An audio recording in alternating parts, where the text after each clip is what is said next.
cada tercera semana del mes de noviembre, hemos querido hablar del tema estrella de la filosofía. Vamos a hablar nada más y nada menos de la vida en su estado puro, sin añadir matices.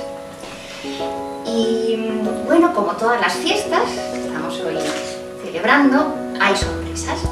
Hoy hemos introducido un nuevo formato en el que va a haber un ponente, en este caso es Antonio Burgos López, quien lleva dando en nuestra escuela clases desde hace más de 40 años y sobre todo, y más importante, lleva más de 40 años viviendo como un filósofo. Después de sus palabras, pasaremos al turno de preguntas, que formularán estos 3 alumnos de nuestra escuela de filosofía que tienen que estar muy atentos.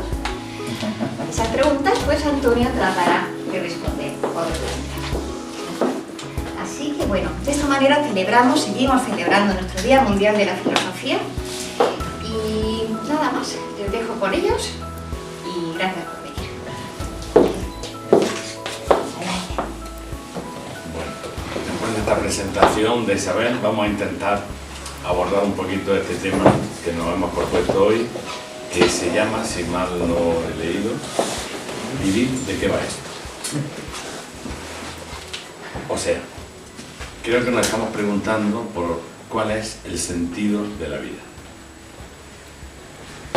A mí me da mucha vergüenza hablar de eso porque creo que es una respuesta que cada uno tiene que darse a sí mismo. No es una respuesta que creo que nos pueda venir de fuera. No es algo que esté escrito en un libro o no es algo que alguien nos dice y de pronto lo hemos encontrado. Creo que es la pregunta por excelencia que todos los seres humanos tenemos. Porque hay un hecho, estamos vivos, biológicamente vivos, estamos aquí, pero ¿para qué? ¿Somos solamente el producto de una casualidad? Porque papá y mamá no sabían qué hacer y pasó lo que pasó.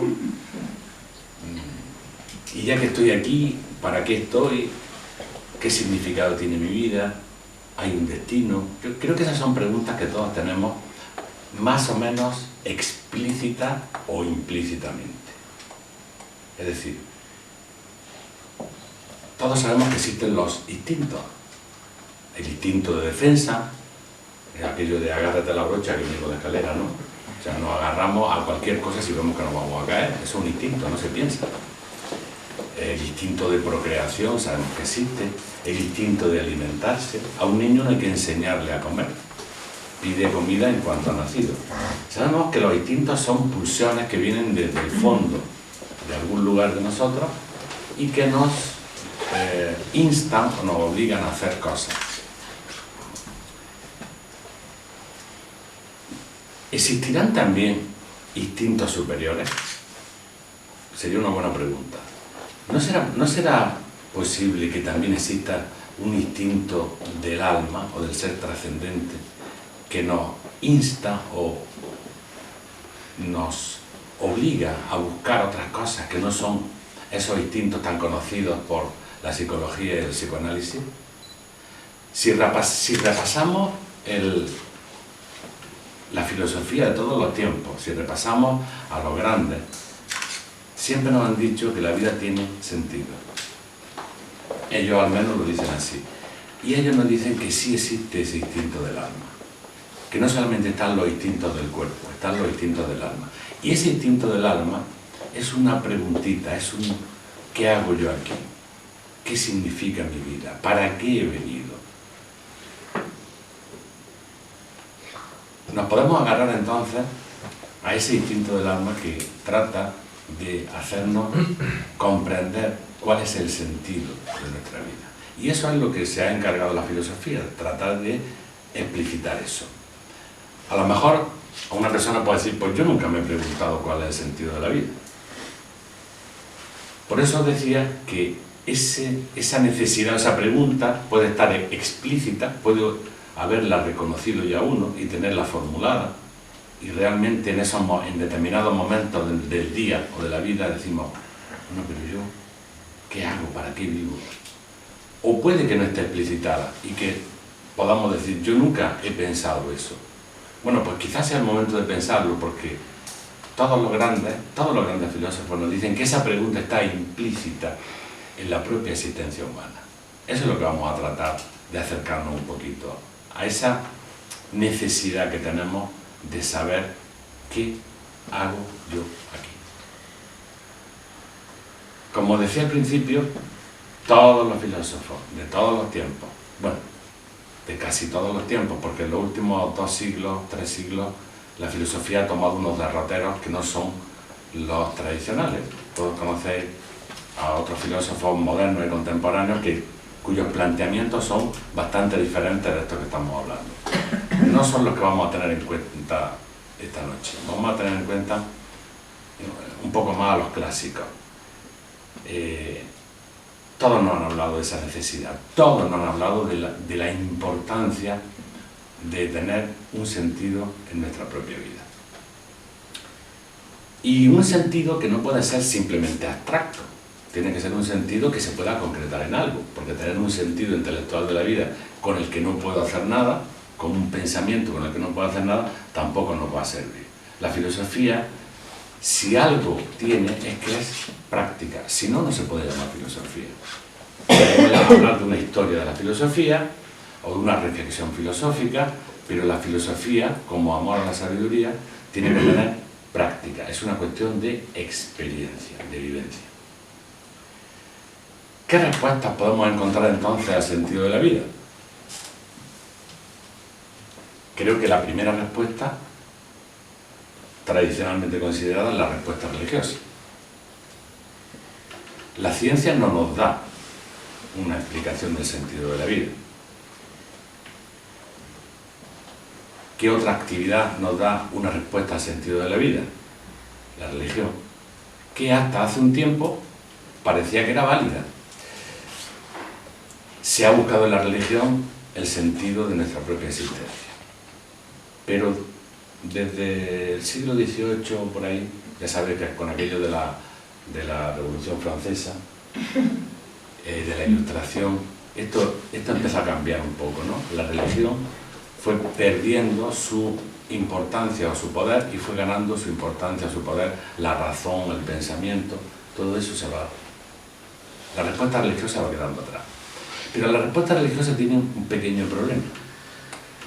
Es que el sentido de la vida está más allá de la vida. La respuesta religiosa suele ser: sé bueno, confórmate con lo que hay, vive pensando en Dios y encontrarás el sentido de la vida cuando estés del otro lado de las cosas. Es como un sentido de la vida diferido. No digo que sea siempre así, pero es la idea general. O sea, tú sé bueno, soporta, resiste, aguanta, que ya verás como cuando estés del otro lado de las cosas lo entenderás todo y comprenderás el sentido de la vida. Para el hombre de hoy, esa no es una respuesta. El hombre de hoy, que es hijo de una serie de acontecimientos, tanto filosóficos como intelectuales, necesita algo más activo, algo más real, algo que pueda vivir ahora. No es suficiente con saber que vamos a encontrar el sentido de la vida o la verdad o la realización más allá. Necesitamos algo más. Pero es que la filosofía siempre nos ha dicho que el sentido de la vida hay que encontrarlo aquí, no allí. El sentido de la vida tiene que ser realizado en nuestra vida, y nuestra vida está compuesta no de teoría, está compuesta de amor, de amistad, de familia, de trabajo, de tiempo libre. Y si no aparece el sentido de la vida en esas cosas que son nuestras vidas, entonces las cosas carecen de sentido. Por eso no se puede hablar solo del sentido abstracto de la vida, sino el sentido de la vida como elemento general y el sentido de la vida aplicado en cada una de las cosas que hacemos. Porque si no, vamos a seguir teniendo ese pequeño vacío o ese gran vacío en el corazón de la falta o de la ausencia de sentido.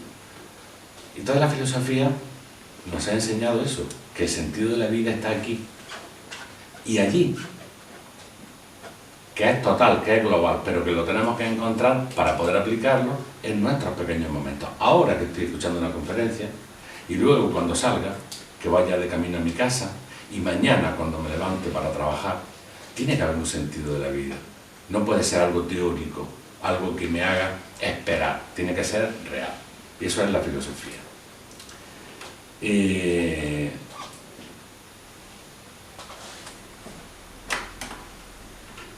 Vamos a dar paso inmediatamente a los 3 preguntones que tenemos aquí, como filósofos, hablando o introduciendo, si queréis, una pequeña idea. Creo que no se puede ocultar que vivimos en un mundo que está en crisis. O sea, hay una crisis real a todos los niveles. Económica,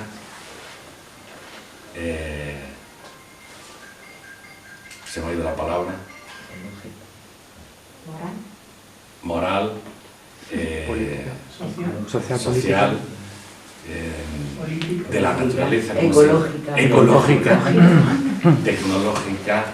Estamos en crisis, realmente hay una incertidumbre fruto de la crisis total. Siempre hemos dicho en nuestra escuela de filosofía que el problema de la crisis no son todas esas crisis, sino que todas esas crisis son resultado de una crisis de valores. Si hubiese valores humanos realmente compartidos, esos elementos críticos seguramente se resolverían. Miremoslo hoy, como Día de la Filosofía, desde otra perspectiva. Quizá la gran crisis que tenemos es una crisis de identidad. Porque no sabemos quiénes somos, no sabemos qué es el ser humano, y no sé quién soy yo en lo concreto.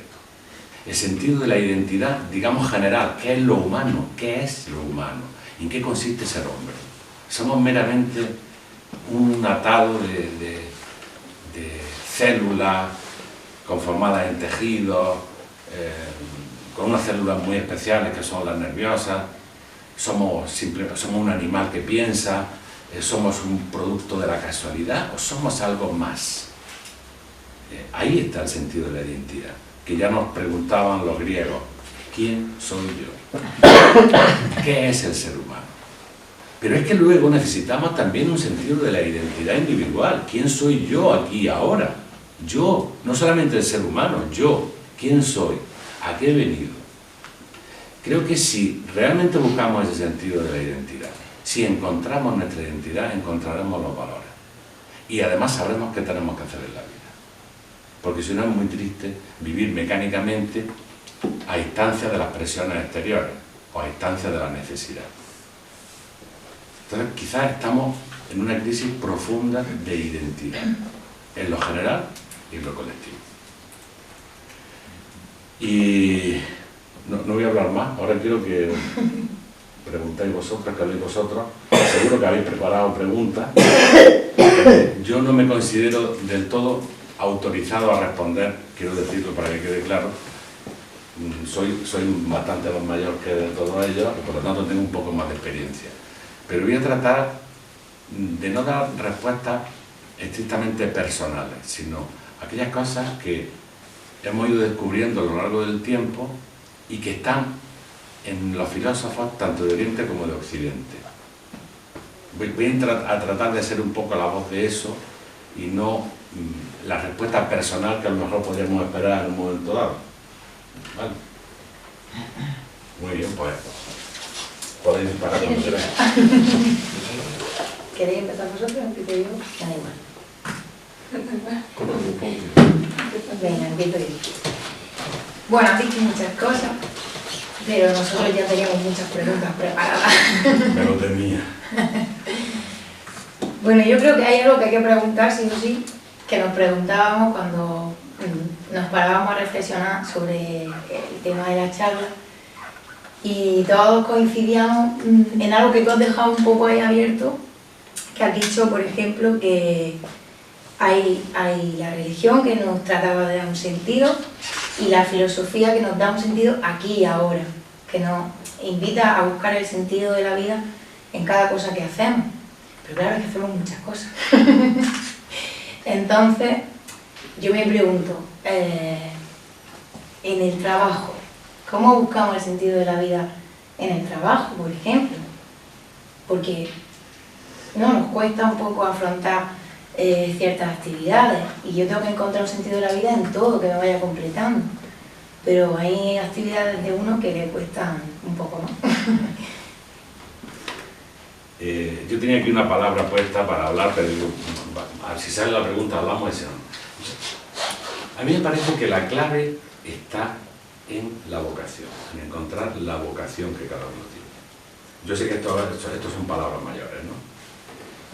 A ver, ¿qué pasa con el trabajo? Igual que hablábamos que la religión y la filosofía,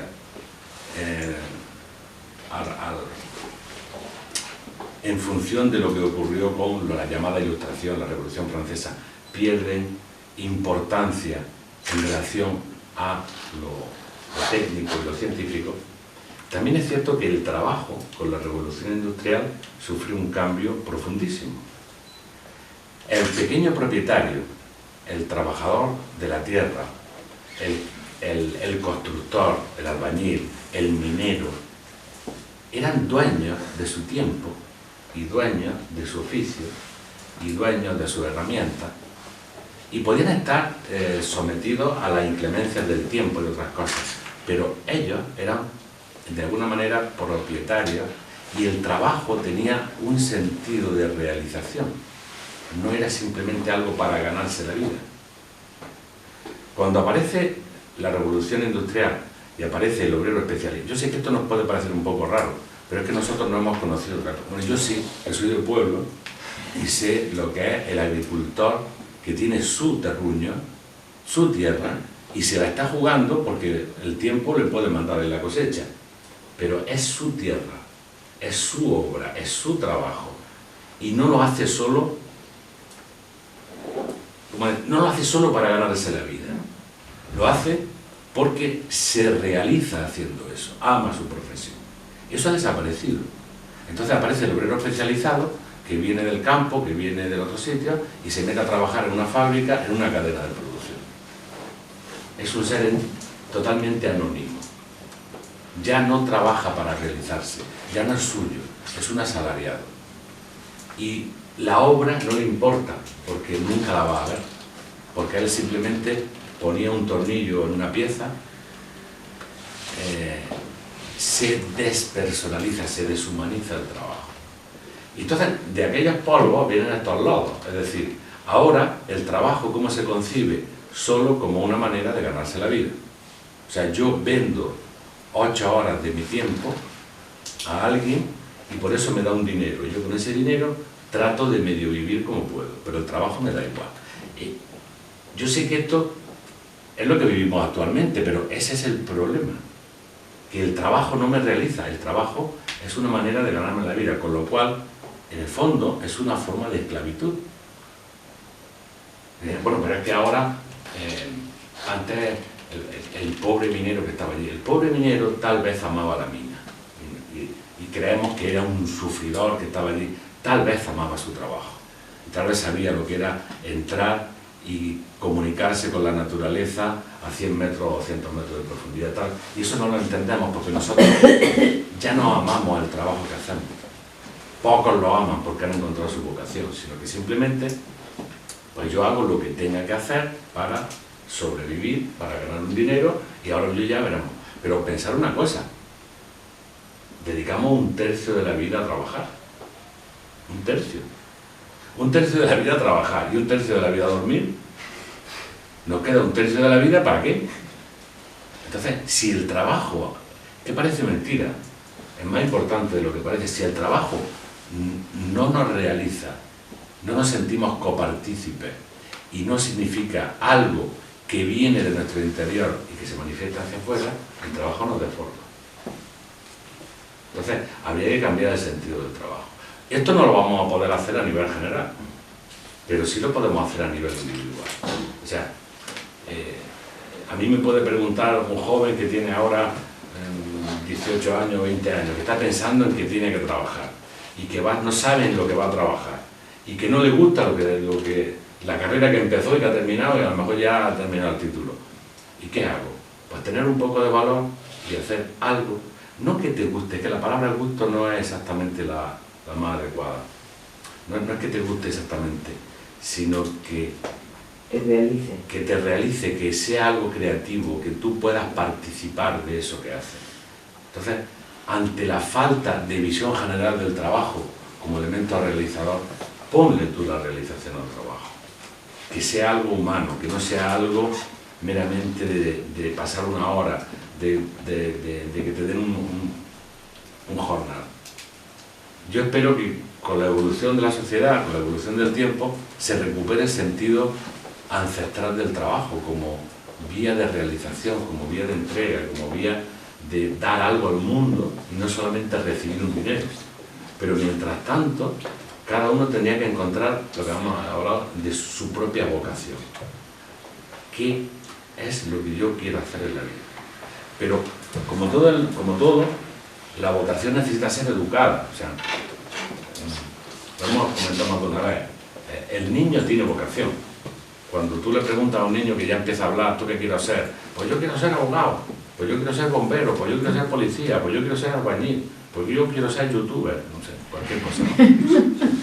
Porque el niño tiene una necesidad de hacer algo. Pero lo identifica con lo primero que encuentra, con lo que a él le parece que es lo que tenía que hacer. Entonces habrá que educarlo para que realmente comprenda sin imponer. Nadie le puede imponer a un niño qué es lo que tiene que hacer. Yo creo que eso es un crimen, los papás quieren, no, tú tienes que hacer esto, tú tienes que hacer esto. Al niño hay que darle la oportunidad, educar, para que encuentre cuál es su identidad y por lo tanto cuál es su vocación, qué es lo que tiene que hacer. Y si no lo han hecho, porque ya estamos mayores y crecidos, pues es momento de hacerlo. Podemos intentarlo, ¿no? Entonces yo creo que hay que llenar de sentido lo que hacemos. Y eso, si no lo tiene, se lo tenemos que poner. Porque si no, creo que pasaremos una vida muy triste y además nos vamos deformando con el tiempo. Hay que enamorarse del trabajo. Hay que enamorarse. Yo sé que esto es complicado, pero enamorarse de algo que no me gusta, ¿cómo tengo yo que reenfocar eso? ¿O para que me guste? ¿O qué tengo yo que poner para hacerlo? ¿Qué tengo que poner de mí?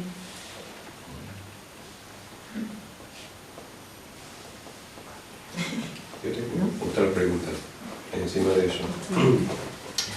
¿Cómo seguir buscando o sentir su vocación cuando, por ejemplo, lo que estamos viviendo ahora, una crisis sanitaria, una circunstancia un poco pesada, con un plan donde nos guiamos en una dirección que puede romper ese esquema? ¿Cómo podemos seguir buscando, sabiendo que la circunstancia es muy complicada y que a veces buscamos más esa comodidad material de poder pagar nuestros gastos o encontrar un trabajo más sencillo y al final romper el esquema de la vocación?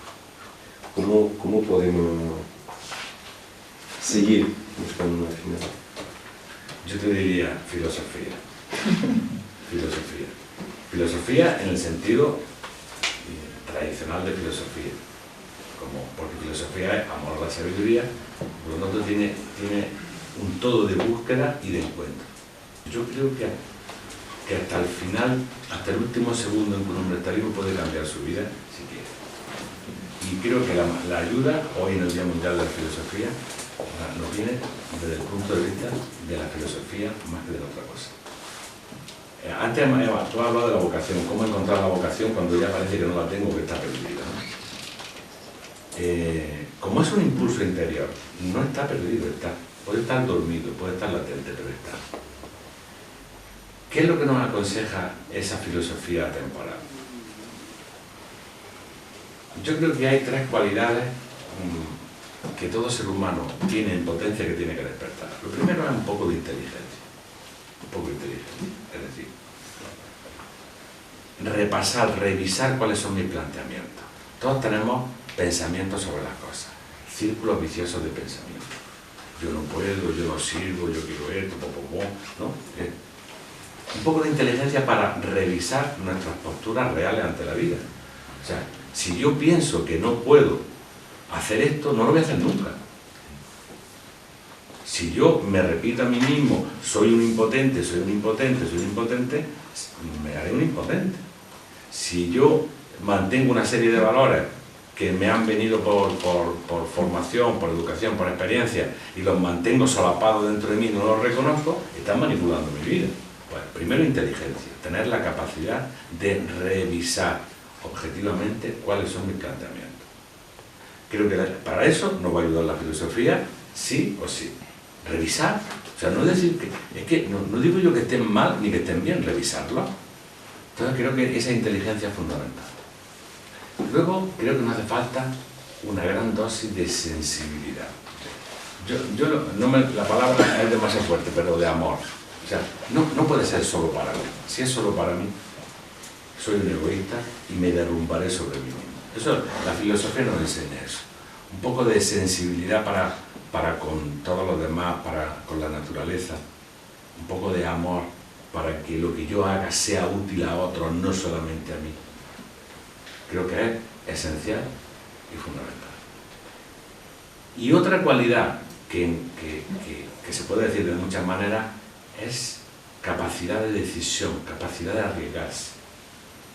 Si no tenemos esa capacidad de arriesgarnos, de decir, bueno, voy a probar, tampoco hace falta pasear por una cornisa de un edificio de 10 plantas. Eso no es riesgo, eso es estupidez. Pero uno puede arriesgarse a hacer determinadas cosas que antes no hizo. Un poco de voluntad para poner esas cosas en marcha, yo creo que nos va a ayudar. Entonces, con un poco de inteligencia objetiva para revisar cuáles son los planteamientos que uno tiene y por lo tanto las posibilidades. Con un poco de amor, de sensibilidad para también reconocer cuáles son nuestras emociones, qué es lo que queremos, cuáles son las emociones de los demás, qué necesitan y tenerlo en cuenta. Y con esa capacidad de riesgo, con esa capacidad de tomar decisiones, aunque sean pequeñas, que vayan cambiando algo el rumbo, yo creo que empezarían a obrarse prodigios en la vida de todo ser humano. Porque a veces queremos cosas que nos cambien de la noche a la mañana. Hago esto, venga, pues la vuelta. Generalmente esas cosas no funcionan. Pero si vamos desarrollando esas cualidades, creo que podemos. Y luego, vocación, hablamos de educar la vocación. Recordad que educar es una palabra que no es, que significa educir, sacar de dentro. Hay que ayudar a sacar de dentro, no poner de fuera. Poner de fuera es tú tienes que hacer esto, tú tienes que hacer esto, tú tienes que hacer esto, tú tienes que hacer esto. Y educir es qué quieres hacer. No qué quieres hacer como impulso, como deseo. ¿Qué necesitas hacer? A los niños habría que educarlos así, no educarlos con esto, sino si no se individualiza la educación de los niños, vamos a tener gente en serie y gente con bronca siempre en el sistema social.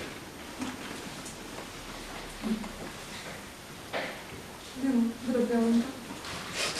Muchas veces, vivimos en una sociedad muy mecanizada y la búsqueda de la vocación es muy difícil, llegando al punto de que nos encontramos con personas con 30 años que están insatisfechas con lo que hacen. Y yo me pregunto si la intuición nos ayuda a encontrar ese camino cuando nos sentimos perdidos. Es decir, si lo buscamos inconscientemente de alguna manera. Es que tú has utilizado una palabra... Un poco complicada. Has utilizado una palabra que me encanta, pero que no está muy de moda. O sea, no... Parecería que la intuición no existe. Y yo creo que es primordial. Lo que tú has dicho yo creo que es primordial. O sea, el hombre tiene varias potencias. Una es el sentimiento, que todos conocemos, las pasiones. Otra es el razonamiento.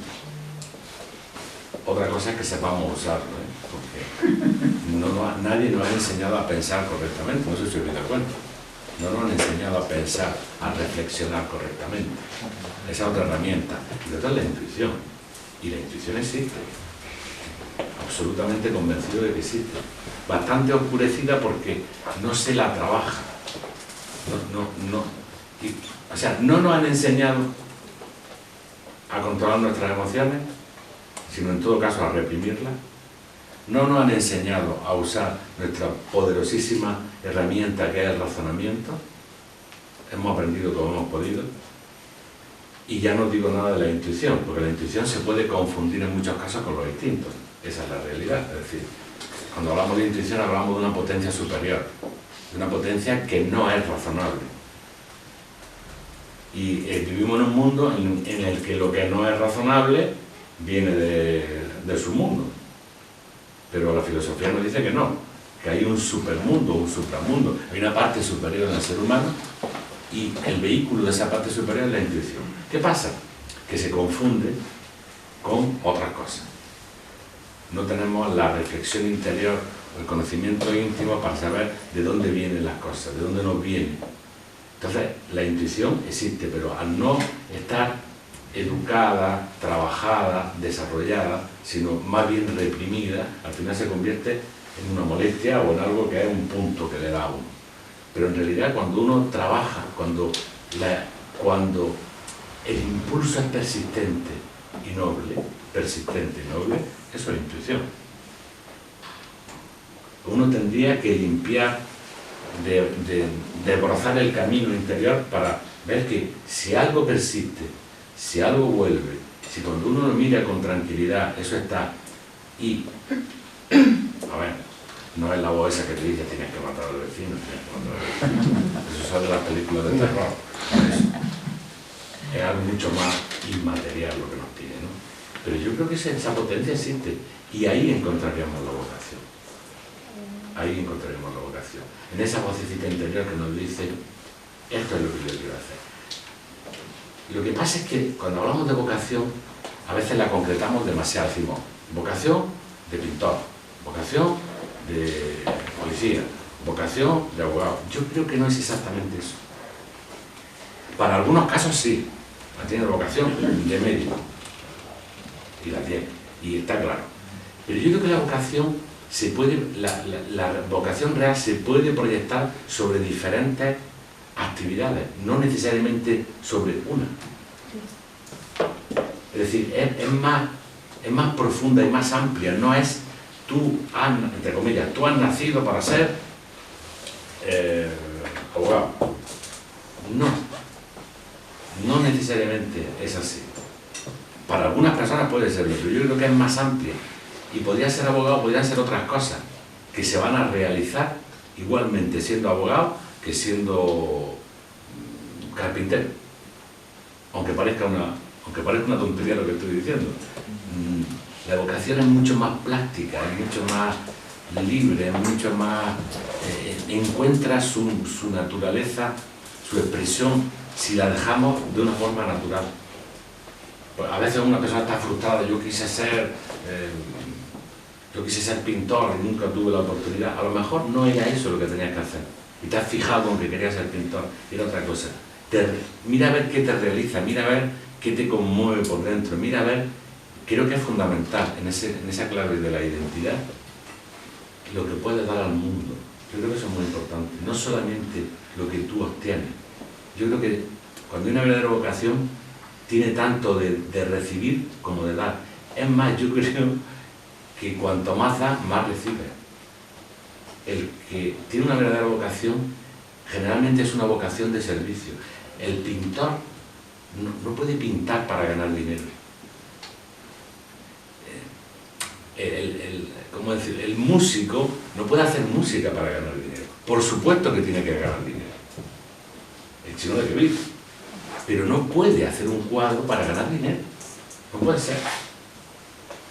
El médico no puede curar para ganar dinero. Pero tiene que ganar dinero porque tiene que vivir de algo. Es que si no, estaríamos haciendo el imbécil. Pero si no se realiza mientras cura, no es médico, es otra cosa. Cualquier actividad, hasta una profesión tan tonta como un fontanero. Tan tonta que no, la sala. Digo tan simple como puede ser un fontanero. Si él no se realiza porque ha dejado su trabajo bien hecho, porque le ha dado un servicio, claro que tiene que cobrar. No hay vocación, hay otra cosa diferente. Entonces yo creo que esa intuición que determina la vocación es una manera de realizarse, a veces a través de muchas cosas diferentes, no necesariamente de una actividad concreta. No necesariamente focalizado en algo concreto. Por lo tanto, todo ser humano puede encontrar su vocación en el momento en que esté. A lo mejor tienes que cambiar de trabajo. Hay gente que debería cambiar de trabajo. Pero hay gente que no, que es otro enfoque, es otra manera. Creo que es mucho más amplio y profundo. ¿Puedo?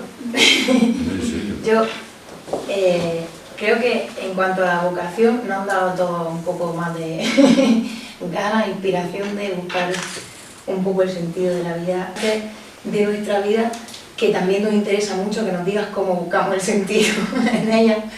Y creo que una parte muy importante de la vida de todo el mundo son las relaciones sociales.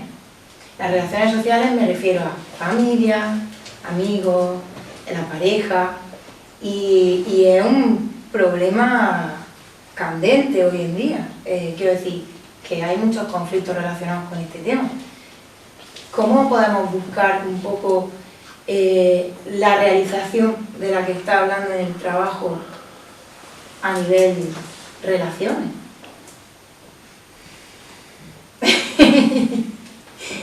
Es complicado, pero es muy interesante. Hay una cuestión que creo que es evidente. No estamos solos. Vivimos con gente. Qué mal me cae la gente. Si te cae mal la gente, te cae mal a ti mismo. O sea, hay un hecho evidente y es que estamos en relaciones sociales continuas. A veces, ahora estamos un grupo reunido aquí en esta pequeña charla, a veces están las relaciones familiares, están las relaciones de pareja, están las relaciones de amistad. O sea, el hombre es un ser que se relaciona, ¿no? No es una opción el relacionarse o no relacionarse, no hay opción. O sea, eso está en la marca propia del ser humano, está en su propio destino, está en su naturaleza. Por lo tanto, tenemos que encontrar una manera de enmarcar las relaciones sociales que sea realmente creativa para todos los que se relacionan. Yo creo que el problema de las relaciones sociales más grave si hacemos el elemento siguiente a la falta de identidad, porque si yo no sé quién soy, ¿cómo me voy a relacionar con otro? Si yo dependo de otro y tengo mi identidad puesta en lo que no soy, me va a costar mucho relacionarme con otra persona. De hecho, lo que voy a hacer es imponerle determinados elementos. Yo creo que para la relación humana lo primero que se necesita es una gran generosidad. Una gran generosidad.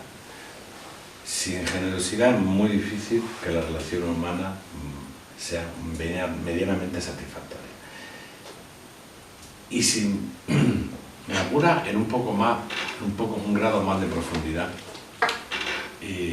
decían los viejos maestros, los viejos sabios, que en el fondo la humanidad solamente es una. Por eso uno de los principios de nuestra escuela de filosofía es el que llamamos principio de fraternidad universal. Es decir, todos los hombres en el fondo somos hermanos. Quiere decir que las distinciones por sexo, por estatus social, por religión, por edad, no deben de ser un obstáculo nunca para las relaciones humanas. No deben de serlo. Que cada uno tenga la religión que quiera, que deje al otro que tenga la suya, que cada uno tenga la relación humana. Ese principio de fraternidad para nosotros es esencial, es el primero. Si eso no lo aplicamos a la pareja y no le respetamos al otro la dignidad y no buscamos esa unión profunda, pues las relaciones sociales y las relaciones humanas van a ser profundamente insatisfactorias. Entonces, ¿qué pasa? Que no dejamos que el otro sea lo que es, sino que queremos que sea lo que nosotros queremos que sea. Y entonces con eso destruimos todas las relaciones sociales. No respetamos su identidad. Tal vez porque somos tan prepotentes que creemos que no la tiene. Se la voy a dar yo te voy a dar tu identidad para que tú sepas quién eres. Entonces, si no hay un respeto profundo y si no hay un compartir interno, real, pues serán relaciones meramente circunstanciales. tanto en la pareja, como en la familia, como en la amistad, como en todas las cosas. Podríamos hablar de tolerancia, pero no creo que sea tolerancia, creo que es simplemente respeto. Respetar al otro. Respetar y hacerse respetar uno, es decir, cuidado, porque a veces decimos, yo respeto, pero a ti también te tienes que respetar. Tú no te puedes dejar imponer lo que no te tienes por qué dejar imponer.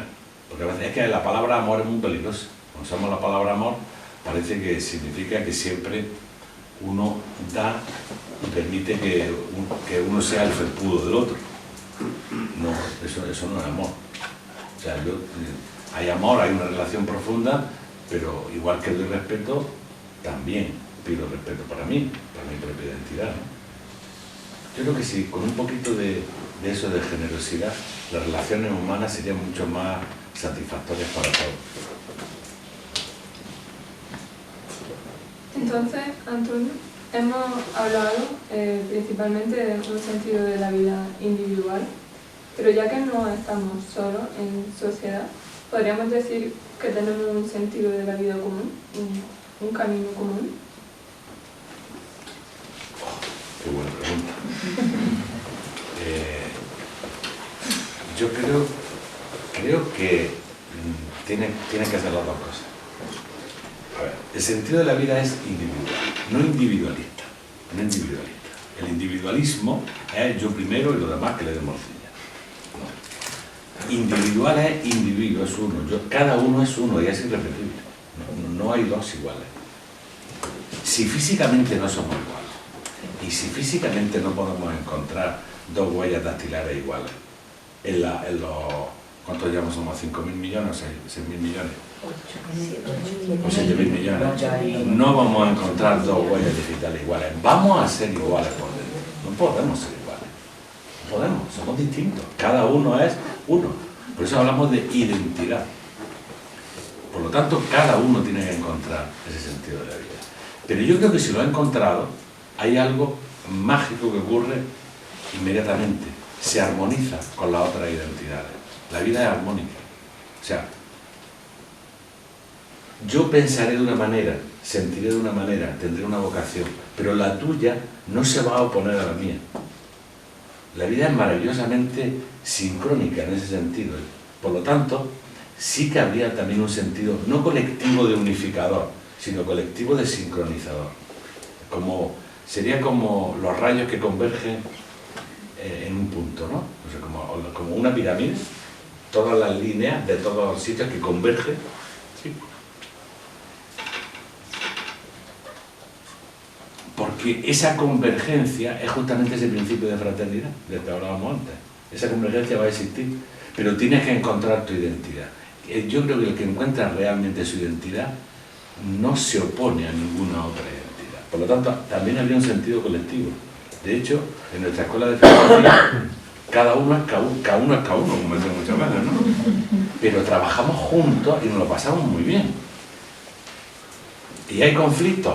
Hombre, a veces hay conflictos porque la personalidad es la personalidad y no siempre estamos todos de acuerdo en todo. Pero podemos trabajar juntos porque cada uno sabe quién es. Y el objetivo común es el mismo también para todos. Pero no porque te lo han impuesto, sino porque lo has visto. O sea, una cosa es que te digan, vamos a subir a la montaña. Tú dices, ¿qué montaña? Aquella, no la veo. No, sí, está allí la montaña, pero yo no la veo. Pues entonces no va a ir o va a ir forzada. Pero si todos estamos mirando en una dirección y vemos la misma cumbre de la montaña y decimos, ¿tú la ves? Sí, tú la ves, sí, tú la ves, sí. Vamos para allá, vamos para allá. Cada uno tiene su línea, pero hemos visto lo mismo, por lo tanto, también hay un sentido colectivo que se puede aplicar. Pero un sentido colectivo que parte de lo individual, no un sentido individual que parte de lo colectivo. El hombre tiene que despertar como filósofo y entonces se puede unir a otro. Si no, es una masificación. Y en la masificación no se encuentra la identidad. Hay que hacer siempre pequeños sacrificios. Siempre hay que hacer pequeños sacrificios personales. Pero siempre redundan en una potencia de lo individual. Siempre. En una potenciación del factor que nos caracteriza como seres humanos.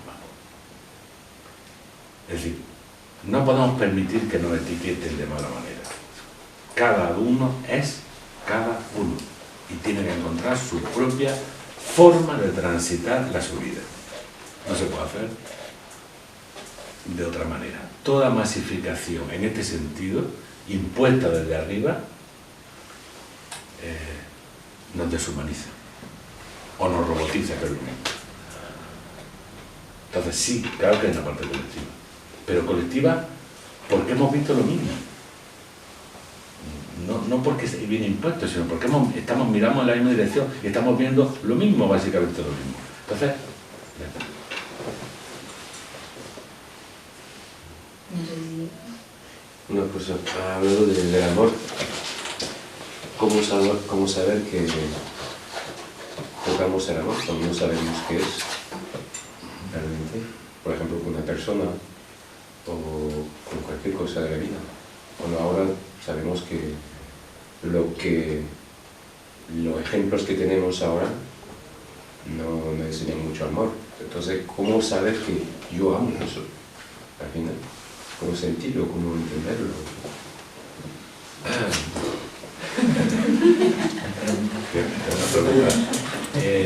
Todo lo que sea real, el profesor Libraga, que fue el fundador de nuestra escuela de filosofía, decía, como seres humanos estamos bastante limitados, la prueba a la que tenemos que someter las cosas que son verdad es la prueba del tiempo. Si sometemos lo que creemos verdad a la prueba del tiempo, tenemos bastantes posibilidades de saber que eso es verdad. Entonces yo te diría lo que él dice. Primero la prueba del tiempo. Es decir, el flechazo amoroso de los primeros días que te deja obnubilado no es prueba de nada. Es prueba de que hay un impacto. Cuando ya se lleva unos meses, o unos años, o unos lustros, entonces ya sí se sabe lo que es, creo. Eso por empezar. Y luego creo que hay otra cosa, que yo sé que no está de moda, pero es lo que nos enseñan todos los grandes. Amor es dar, no pedir. Creo que esa sería una prueba más inmediata, ¿no? Yo estoy con esta persona porque quiero algo de ella, o estoy con esta persona porque quiero darle algo. Yo sé que se mezclan muchas cosas, ¿no? Que no es tan sencillo, pero sería una buena prueba para de entrada saber si es así o no es así, si es amor o no es amor. ¿Por qué? Porque nos enseñan que amor es dar. Eso nos enseña desde los avatares religiosos hasta el último filósofo, hasta los que me gustan menos, dicen eso. que amar es dar, pero no está muy de moda. El tema no está muy de moda. Es una palabra peligrosa. Sobre todo cuando se pone de excusa para todo lo estúpido. Y para todo. A veces se pone de excusa el amor para las mayores estupideces o para las mayores ignominias. Me gusta. Bueno, creo que se nos está acabando un poco el tiempo. Yo, una última pregunta así muy rápida. Porque hablando con la gente, pues con amigos y con más alumnos de la escuela y demás, pues siempre coincidimos en que quizá el aprender, como has dicho antes también, la educación, sacar de dentro, tiene mucho que ver, como hemos podido ver también en la charla, con el sentido de la vida. Te pediría que dijeras algo sobre aprender, reflexionar, analizarse para poder llevarme esa frase o esa idea cuando tenga que afrontar un problema y el sufrimiento a veces no me deje afrontarlo como me gustaría o de la mejor manera, recordarlo y retomar de nuevo la búsqueda de sentido. La pregunta es sobre... Aprender y sentido de la vida. Aprender. Para mí, yo creo que muchos coincidimos que tienen una conexión inmediata. No es que sean lo mismo, pero sí que tienen una conexión, quizá, pero yo no la puedo argumentar y por eso te pido que sí, podrías decir algo al respecto para que a mí me quede más claro y pueda usarlo. Aprender. Yo creo que aprender es una actitud. El hombre más sabio de su tiempo, en su tiempo, parece ser que era Sócrates, porque su lema era yo solo sé que no sé nada. Es decir, el que se cree que sabe, ya no aprende. Entonces ya se queda con los conocimientos o con las experiencias que tenga. Como yo ya sé, ya no busco. Entonces, si mantenemos esa actitud interior de que la vida es infinita, de que la sabiduría es infinita, y que por mucho que yo sepa, no sé nada, yo creo que el aprendizaje es continuo hasta el último aliento. Yo no creo que nadie pueda decir yo ya lo sé todo. Yo creo que eso es la prueba más cerrada de estupidez. Yo ya lo sé todo. Recordad que hasta la ciencia, al principio del siglo XIX, decía, pues se ha acabado, ya hemos hecho el mapa de la Tierra, hemos hecho el mapa del cielo, hemos explorado todas las especies que había, que no vamos a aburrir, ya no vamos a hacer nada. O sea, fijaros a qué nivel llegaron, ¿no? De ahí venimos, Entonces, un ser humano que dice, yo ya lo sé todo lo que tenía que saber, se ha vuelto un estúpido. Entonces, mientras uno mantenga, hay cosas que sé, pues claro que las sé, yo no las voy a negar, pero las puedo ampliar, las puedo complementar. No lo sé todo del amor, no lo sé todo. No, por decir, porque has tenido 14 desengaños y 18 parejas, ya no sabes todo del amor, que no estás enterado de que va la historia. No sabes, siempre hay matices nuevos, siempre hay cosas nuevas. Y la vida continuamente te enseña, continuamente. Si uno está en actitud de querer comprender, hay un infinito. Entonces, es más que eso, es la actitud interior de no sé lo suficiente. Si esa actitud la mantenemos, incluso en lo que crees saber, de vez en cuando es bueno revisar y decir, a ver, esto yo creo que saber, ¿hasta qué punto? Pues veremos que hay matices que nos faltan. Y eso pasa en lo psicológico, en lo intelectual y en lo profundo. Entonces, yo no creo que se acabe nunca de aprender realmente. Lo más bello del mundo quizás es ese camino, ¿no? de aprendizaje, de ir descubriendo cosas. Y se aprende hasta cuando aparentemente se enseña. He descubierto un autor francés, que no voy a decir el nombre, que dice, el que enseña aprende 2 veces. Y es verdad. El que enseña aprende 2 veces. Si enseñas con corazón, esa enseñanza se renueva en ti y aprendes mientras enseñas. Constatadísimo que es así. Y como lo que estamos buscando, porque claro, podríamos tener la vaga sospecha de que, Antonio, tú has encontrado el sentido de la vida. Si digo que sí, soy un presuntuoso. Y si digo que no, ¿qué porra haces tú en la filosofía? ¿No? O sea, no puedes decir ni que sí ni que no. El sentido de la vida yo creo que es algo que se redescubre cada día. No es algo que ya lo tienes, pues entonces ya estaríamos realizados. Es decir, no caigamos en la vanidad de pensar el sentido de la vida ya se ha descubierto y ya está. No, yo creo que es algo que se redescubre, que se amplía. Es más, como dirían los orientales, el sadhana, es el camino. Yo sé que este es el camino, no tengo ninguna duda. Para mí ese es el sentido de la vida. Ahora, el camino todos los días es nuevo. Por lo tanto, todos los días se renueva. Entonces, si digo sí he encontrado el sentido de la vida y tal, pues sería una vanidad, sería una estupidez, ¿no? Creo. Si digo no, ya bueno, pues macho, ¿de qué estás hablando? No hablo de otra cosa, ¿no? Es eso, es aprender todos los días, recrear todos los días y saber que el sendero, el camino, vamos a llamarlo así, o el sadhana, como dirían los orientales, es este. Y ese es el sentido. Lo digo por si alguien se siente turbado, perturbado. Oye, pues yo no tengo esa seguridad, No es una seguridad, es una intuición, como decía Minerva, profunda de que por aquí va la cosa. Y yo creo que eso lo tenemos todos si somos un poco fieles a nosotros mismos. Todos tenemos algo que nos dice, ¿sabéis lo que Sócrates decía? Con eso terminamos ya. Sócrates decía que tenía un daimon, que tenía muy mala leche. Era una voz interior que solo le decía no. O sea, no le decía sí, solo le decía no. Cuando callaba decía, pues a lo mejor acierto. Entonces yo creo que todos tenemos ese daimon que nos dice, no, esto no está bien. Y cuando vamos a hacer algo y se calla, decimos, pues seguramente estará bien, pero no tenemos la certeza, ¿no?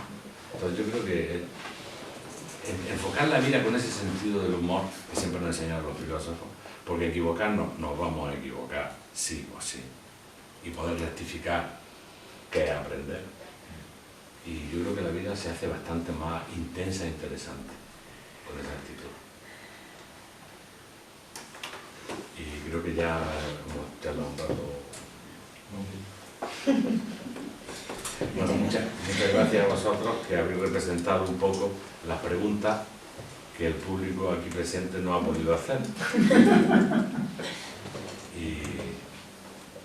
Y que son preguntas que demuestran que estáis en el sentido de la vida también. Porque si no, cuando hay una pregunta, la respuesta está de camino.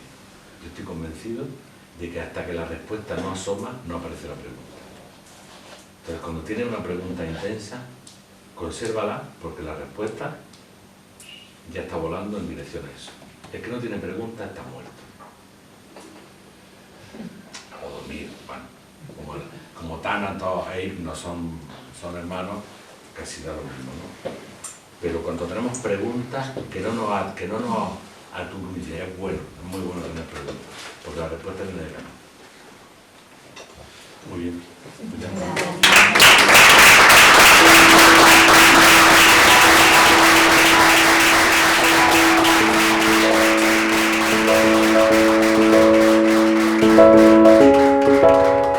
gracias.